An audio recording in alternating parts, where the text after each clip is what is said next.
आज विजु जनता दलर गोटे प्रतिनिधि मंडली ह्यूमन राइट्स कमिशन पाखु आम आसीलु एवं गतकाली आपण मैंने देखिथे जितेबाला गंजाम जिला आम गस्त करूँ माननीय पूर्वतन मुख्यमंत्री नवीन पट्टनायक महोदय निर्देश रे खलिंगी गाँ एवं पाटपुर गाँ जाइलु जोठिकी गोटे 4 वर्ष माइनर झील को रेप एंड मर्डर होता।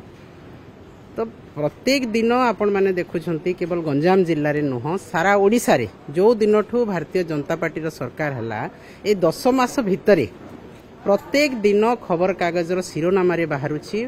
जे महिला माइनर गर्ल को महिला को गणदुष्कर्म होछि, महिला मान को दुष्कर्म होछि, कहार मर्डर होछि एवं कहा को अपहरण करा जाउछि। प्रत्येक समय रे आपण माने खबर कागज रे पढुथिबे एवं जहा कि अत्यंत जघन्य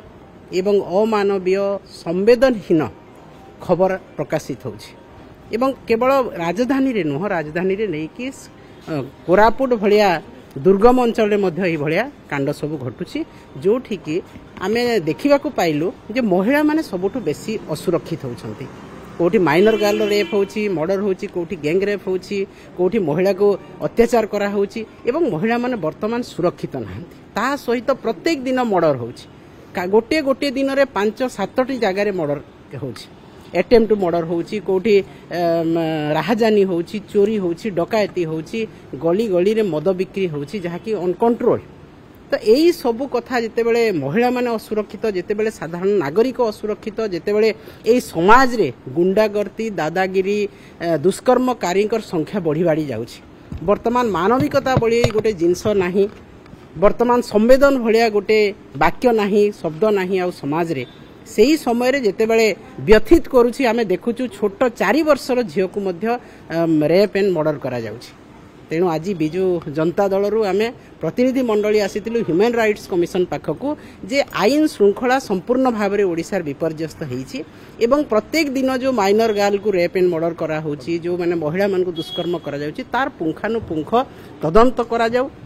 एवं ह्यूमन राइट्स कमिशन निज आडू ताको केस को धरंतु एवं आलोचना करंतु, तदंत करंतु एवं दोषी को कठोर कठोर दंड दिया जाओ एवं दृष्टांतमूलक दंड दिया जाओ जो थी गोटे क्राइम करिया पई भय हेबो। फास्ट ट्रैक कोर्ट रे से केस को पका जाई ताकू तुरंत दंड विधान करा जाओ। आगुरु आपण माने देखिथिबे महिला एवं शिशु डेस्क कार्य करुथला थाना मानकरे सेटा बंद हो जाइछि। हजार हजार कर्मचारी जो माने आईआईसी लेवल रो एआईसी लेवल रो ऑफिसर सबू थाना रे वर्तमान नहांती एवं जो जगह रे जहा होची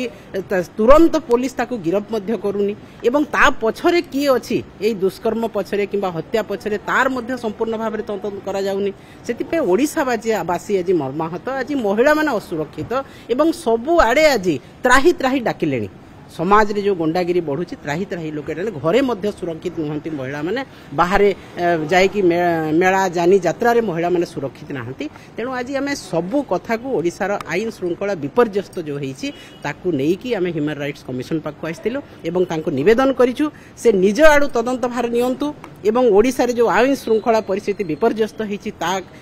तदंत करी से बुझंतु। ता सहित जो महिला माने असुरक्षित, महिला मानकर प्रति जो दुर्व्यवहार होची, दुष्कर्म होची, गैंग रेप होची, मर्डर होची ताकू मध्य से तदंत भार निजे ग्रहण करिकि महिला मान को से सुरक्षा दियंतु, महिला मान को न्याय दियंतु एवं जो माने जघन्य कांड करूछंती तांको कठोर कठोर दंड देबा पई दृष्टांतमूलक दंड विधान करिया पई से गवर्नमेंट को रेकमेंड करंतु एवं निज आडू से तदंत भार ग्रहण करंतु। कांग्रेस 3 मास तळे उठेइतला आपण एते लेट कले काई आमे आगरु 10 मास रु जो दिन प्रथम भारतीय जनता पार्टी सरकार हला सेही दिन ठू आपण देखिथिबे आमे जाइतिलु कुचिंडा जाइतिलु, सुंदरगढ़ जाइतिलु, संबलपुर जाइतिलु, बरगढ़ केस आमे प्रत्येक दिन ए केस सब उठाउछु। देखंतु आमे जोटा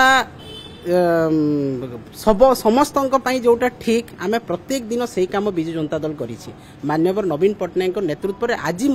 आमे समाज किपरि सुरक्षा रहिबो, किपरि भाबरे महिला माने सुरक्षित हेबे, किपरि भाबरे प्रकृत दोषी दंड पाइबो आमे सब दिन से काम रे लागुछु। घर को जाइकी घेरिबा रे जदि न्याय मिलु थांता ताहेले तो आज 10 मास हला प्रत्येक दिन विभिन्न लोक घर घेरुछंती, कोन न्याय तो मिलुनी। आमे उपयुक्त फोरम रे जाउछु, आमे जस्टिस पाकु जाउछु, आमे ह्यूमन राइट्स कमिशन पाकु जाउछु, आमे परिवार को जाउछु, गाँ सहित देखा करुछु, से प्रकृत तथ्य आम आनिबा पई चेष्टा करुछु जहाँकि माननीय नवीन पट्टनायक महोदय को आमे तथ्य मध्य तांको उपस्थापन करुछु। देखंतु आपण माने समस्ते जानिछंती निर्वाचन समय को प्रतिश्रुति दिया हितिला एवं प्रतिश्रुति को किपरि भाबरे पालन करा जाउछि एइटा सब लोकन को भुआ बुलेवा कथा आज कौन प्रतिश्रुति देइथिले 3100 टंका एमएसपी देबो एमएसपी देले कि बिना कटनी छटनी दिया हबो बिना कटनी छटनी हला कि 2 किलो रु आरंभ करी 12 किलो पर्यंत धान कटनी छटनी करा हला एवं कृषक मान वर्तमान पर्यंत अनेक चासी अछन छोट चासी जो माने धान बिक्री करि पारि नांती एइटा कोन प्रतिश्रुति पालन करले 300 यूनिट बिजुली प्रदान करिवो वर्तमान चासी मान को आहुरी चढ़ा दर रे बिजुली बिल निया जाउछि सेइटा कोन प्रतिश्रुति देइ नथिले सेटा कोन सरकार ताको कथा रखिले कि आज जेते 10 मास हेलानी गोटिए गोड़ी बाली रखी नांती जहाँ नवीन पट्टनायक महोदय समय जो टंका गच्छित थिला सेही काम होईची सरकार बजेट पास करिसंती बजेट रु काम हेलानी कि एमएलए लेट काम हेलानी कि एमपी लेट काम हेलानी कि आपनकर विभिन्न योजना रु काम आरंभ हेलानी किछि हेइनी खाली बाहाबा खाली देखणा लोकन को जे कि भाषण देबार सेति पई सब चौकी खाली लोक जानुछंती ए सरकार मिछ कथा कहउछंती ये काम करिवार उद्देश्य रे नाहंती केवल लोकन को भुआ बुले जेमती